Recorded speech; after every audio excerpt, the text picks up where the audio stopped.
Hello, Meidas Canada resistors all over the globe. Charlie Angus here in the wilds of northern Canada. We've got a lot on today's program for you. I want to begin by sharing some of the great messages we've been receiving. Here's one from Michael Colville. My grandfather and both his brothers volunteered to fight the Nazis in 1939. My grandfather came back. His brothers are buried in Europe. They sacrificed themselves for my freedom and democracy. You want to find a resistor to fascism? Here I am. Thank you, Michael. It's not an exaggeration to say that most Canadian families have left young people in the fields of Europe fighting fascism across Ortona, crossing the Moro, breaking the Hitler line, coming up from Normandy all the way to freeing the people of Netherlands. That was a huge sacrifice, so I thank you for sharing that with your family's long pattern of resistance. Here's one. Poland is proud of Canadian resistance. Elbows up, brothers and sisters. Thank you, Poland, and we are thinking of you at this time with what's happening with Vladimir Putin. Got a bunch from Western Canada we got to share. I drove to Lethbridge and signed the Forever Canada petition and met the nicest people who are proud Canadians and will never go down the road to separation. Keep kicking at the darkness until it bleeds daylight. Love you, Charlie, for everything you do for our country and fighting fascists all over the world.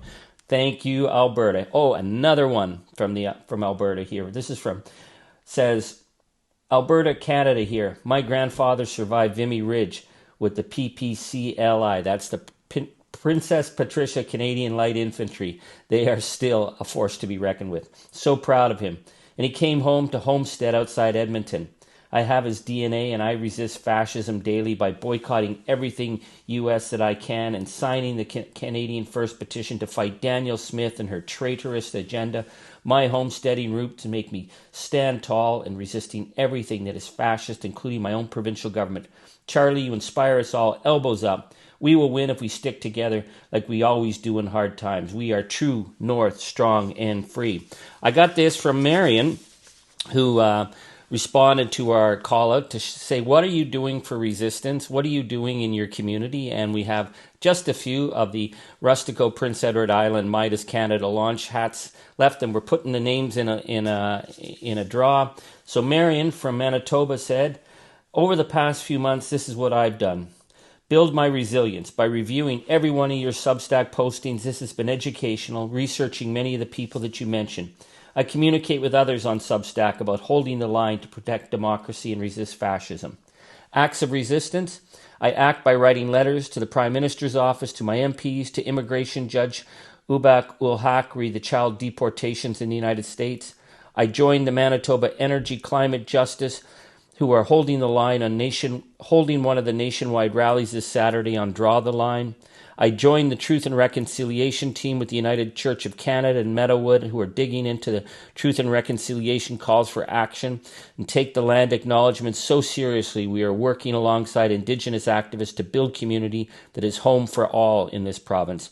I canceled my Amazon and Prime accounts. Yes, buying local or going without. Boycott. I don't believe the press when they say the boycott is flagging. On what evidence? I personally have not budged 1 centimeter, moving from Quebec where I lived, within kilometers of year-long greenhouse fresh vegetables to Manitoba where such fresh food is not so nearly available. No problem. I can do without. Thank you, Charlie. I hope you're coming to Manitoba soon. Yes, we need to get to Manitoba. I want to share this one. This is from Ken Vanderwolf, who's a farmer in Saskatchewan, and I want to thank you, Ken, because Meidas Canada, Charlie Angus, I will be doing a talk at the University of Regina in Saskatchewan on September 23rd. Here's his poem. There are many types of farmers doing what farmers do, planting, harvesting crops, raising livestock too. One thing they've all in common, their optimism for future days, long hours in the field, spending time in constructive ways. A farmer wears many hats, mechanic, welder, electrician, veterinary too. Agriculturalist, engineer, bookkeeper, carpenter, cook, just to name a few.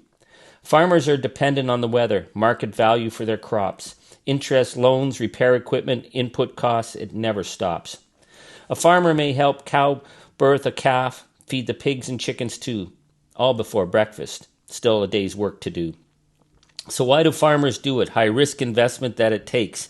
For the love of farming, values, ethics, morals, it tends to make. It's a special feeling, seeing your crop grow that you have sown, harvesting that same crop when in time it has grown. Cutting a field of hay, satisfaction as it smells so sweet, raking, baling, hauling hay, so in winter your animals can eat. Looking across a combine field, harvest smells in the air. Your bins are full, so is your heart. Few feelings that can compare. Farmers feel a sense of harmony, working with nature to grow the world's food. Next time you see a farmer, give a smile or a hug of thanks. It will do you both some good. Thanks, Ken. Oh my God, you're making me long to get back to the beautiful fields of Saskatchewan. Such incredible country, such incredible people. I will be there on September 23rd. Cannot wait. Okay, so on today's program, we're going to look a bit more at the fallout, the continuing fallout since the murder of Charlie Kirk, and try and get a sense of how Maga is using his death in order to drive their agenda. What's clear is what's happening is that this is not being treated as just yet another senseless political murder in the United States, in the cycle of murder and counter-murder on both sides. This is now the creation of a martyr symbol. That Charlie Kirk becomes the symbol of freedom, the symbol of a man who died defending the right of free speech. This is how he's being portrayed. It is, I think, something that we're going to need to really think about how this is being, why this is being played out. Well, number one, extremist movements need martyrs. Those are facts. I was thinking of what Indira Gandhi wrote, that martyrdom does not end something, it is only a beginning. So what is the beginning of Charlie Kirk in death as opposed to Charlie Kirk in life? I want to just say right off the top, what happened to him was unacceptable. It is a tragedy that anyone is killed in the line of debate and public discourse, even if they are serious provocateurs, even if their language is amping up rage and discord. That said, the question then becomes how Charlie Kirk's death is being used by the far right to amplify discord and to create a more powerful sense of a MAGA ideology. The fact is, we got to stop looking at MAGA as a monolith, as if this big force that's coming at us continually. This is a very unstable movement of grifters, ragers, influencers who are all competing within this chaotic space to create a movement of extremist political rhetoric and ideology. It's not just Donald Trump at the top. This is not like the Nazis. This is not like, the Soviet Union, where there was a real clear hierarchy and a direction and an ideology that was adhered to. This is a whole bunch of competing influences. And in that universe, Charlie Kirk was just one of many competing, trying to get space by saying provocative things. And the reality is that what we're learning now is that Charlie Kirk's biggest threat in opposing him weren't the young progressives at the universities where he was going to cause his debate and political battles. It was actually youth who were much further right than Charlie Kirk, who were baiting him for not being far right enough. We're learning about Nick Fuentes and his group called the Groypers, who thought that Charlie Kirk was just too middle of the road, so they would show up at his university events and bait him and try and argue with him. If you look at where the Groypers are on the political map, it is very frightening. Viciously anti-Semitic, viciously far right-wing. So you have white supremacist Charlie Kirk suddenly seeming as the middle-of-the-road guy compared to the far-right youth wing of the Groypers. So what happens when Charlie Kirk dies then is that you create a symbol where they can all unify around. It's very, very important for MAGA at this point to have this kind of symbol of something that they can all focus on, even though most of them may have disagreed with Charlie Kirk or wanted to fight with him or wanted his influence position rather than the influence that he had. So I was thinking of this when I was reading the essay, Fabricated Martyrs, the warrior saint icons of the far-right terrorism by authors Ari Ben-Am and Gabriel Wyman, who write Martyrdom is a key component of the promulgation of any given ideology. The martyr serves as a symbol for a movement or ideology, as a source of encouragement for action and unity due to the sacrifice of the individual, as well as serving as a figure to be idealized by encapsulating the ideals of the ideology or movement and humanizing them. Humanizing, of course, by the tragic death, the widow's speeches, etc. This provides adherents of an extremist movement both a symbol and a figurehead to refer to and justify the rightness of their ideology or movement, both in the eyes of adherents and parts of a wider public. So we're gonna focus on that last sentence about providing the adherents of an extremist movement both a symbol, which Kirk has now become, and figurehead, to refer to and justify the rightness of their ideology. So we're going to look at how they're using his death to further the aims and to ramp up the attacks on their political enemies. And it's both in the eyes of the adherents and parts of a wider public. So we are going to then go a bit to how the wider public needs to respond.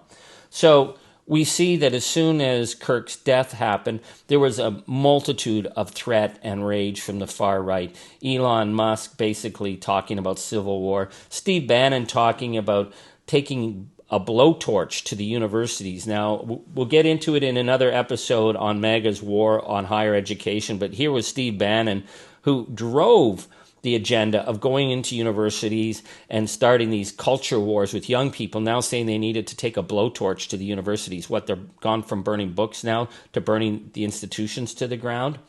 The people who spoke up and pointed out that Charlie Kirk had vicious levels of, anti-Muslim, anti-LGBTQ, white supremacy. He talked about, not feeling sorry for victims of gun violence. People who spoke out about that online were attacked. They've been identified, they've been doxxed, some have been threatened, some of them have been fired. It's a level of intimidation. Now, we see the Attorney General, Pam Bondi, says she's now going to go after hate speech. I would think that that was a really good thing to do. Except, if the hate speech that you're going after is the hate speech of your political enemies, then you're not restoring a level of democratic discourse. You're using the death of one of your main figures of your ideology to wage a larger war against your political enemies. She writes, "You cannot dox a conservative family and think it will be brushed off as free speech." There, I agree 100%. But what about all the people being doxxed for opposing Charlie Kirk? She doesn't say anything about that. She says these acts are punishable crimes, and every single threat, so that means anything you say online will be met with the full force of the law. This is clear that they are targeting their political enemies, because she says you cannot go after people of a conservative point of view. Wow. So there we are.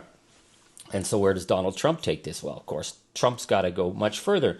Trump starts threatening a reporter who was asking him hard questions, and Trump said that this reporter had a lot of hate in his heart. Therefore, Trump says, maybe we're going to have to go after you. So now we're going after the freedom of the press, because now that is hate speech. So this is what happens when the ideology gets a martyr, and the martyr becomes someone that they can use as a battering ram to go after their enemies. How far this is going to go, we don't know. Is this just another rage cyclone? Well, let's hope, but I'm not all that hopeful. Or is this a kind of a mini Reichstag moment where Hitler used the Reichstag fire as the excuse to ramp up and destroy democratic rights of his opponents by saying that they were a threat to Germany's safety, just as we're seeing the language coming out of the far right following the Kirk assassination? Very similar, very frightening. Which brings us to Canada. What happened in the United States is an American tragedy. End of story. And yet we see that the University of Toronto removed a professor from her post because she got involved in an online debate about Charlie Kirk. Multiple death threats against the university. The institution shut down one of its buildings. She gets removed from her post. Is that what we should be doing? I'm not sure. We saw Canadian journalist Rachel Gilmore threatened after she was targeted by conservative minion Andrew Scheer, who went after her for her supposed hate. Rachel Gilmore has been a truth teller from the beginning on the far right and has received multiple death threats. So are we talking about standing up against right-wing hate, who now feel justified because Kirk was killed? And then that leads us to Parliament on the very first day of the Canadian Parliament, where we see members of Parliament from both sides standing in an ovation over a speech by one of the Maga members of the Conservative Pierre Poilievre caucus in a tribute to Charlie Kirk. Now, all my years in Parliament, this is the standard Conservative play. They're going to use this terrible death. They're going to get up. They're going to give a speech. They're all going to sit behind. The whole MAGA machine are going to sit behind and look, heartbroken and upset. Fair play. And what they're trying to do is sucker the ruling government into either joining them or being seen as not, somehow not caring. And so the Liberals, of course, day one, Prime Minister Carney's new government, they fall for it hook, line, and sinker. So they get up and they start clapping as well. Wait a minute. Why is the Parliament of Canada given a standing ovation in the memory of a man who was a white supremacist, who hated Canada, who said we didn't deserve to be a country? We're being nice. We're trying to be reasonable. We're trying to reach out across the aisle. No, I call bullshit on that. We had the murder of a Minnesota legislator. Our parliament didn't stand up and give him a minute of silence then. The last one that I remember was the horrific killing of Joe Cox by the far right in the UK. And Parliament stood up and recognized and remembered her, as we should, because she was an elected public official murdered doing her job by political ideology. That's when it's acceptable to stand up and give the House of Commons a standing ovation. What the Liberal government did in standing up on day one was they got played for suckers. I'm not going to beat the drum on this too much. I just think it's indicative. It's a lesson to be learned. I'm not blaming them, but it's about ceding ground. We can't cede ground in the center to the far right. And one way that they make us cede ground is by the creation of these martyrs. This is exactly what Ari Ben-Am and Gabriel Wyman write in their essay that I referred to, that the martyr is a reason to humanize the extremism, and it justifies the rightness of the ideology or the movement both in the eyes of the adherents and parts of the wider public. So wider public, watch how they're going to play this. Watch how they're going to exploit the emotions around this, and watch how they're going to ramp up and expand this notion of hate speech to be anything they don't like. And once it becomes anything they don't like, it has nothing to do with hate speech or protecting the public. It's about destroying democracy. That's the issue. That's what we have to stay focused on. And here on our side of the border, on the Canadian side of the border, we have to stay out of this dark vortex that the United States is falling into and MAGA is falling into. And we know that MAGA ideology politicians in Canada want to take us down that dark hole. We don't have to go there. We can say, yes, it was a real tragedy. We can say, if we want to, condolences to the family, condolences to the friends, and stop it there. We just don't feed that beast any further. Those are my thoughts for today. I unfortunately think we're going to be talking a lot more about this in the coming weeks as this thing starts to unfold and we start to see exactly where MAGA is going to go and where the MAGA ideology worldwide is going to go in terms of their attack on what they call hate speech and what they call freedom of speech. It's very Orwellian, total George Orwell stuff. Orwell would be freaking out if he was alive. Anyways, enough for that for today. I want to thank everyone. Thank you. Send your messages. Send your thoughts. We're in this together. This is a global movement. We are fighting the fascist ideology, fighting the playbook, and we're going to do this, and we're going to get through this together by staying focused, by having each other's back, and by kicking at the darkness until it bleeds daylight. So, from Meidas Canada and our team, Charlie Angus, thanks so much. We are here. We are with you. Merci. Thank you. And Megwitch.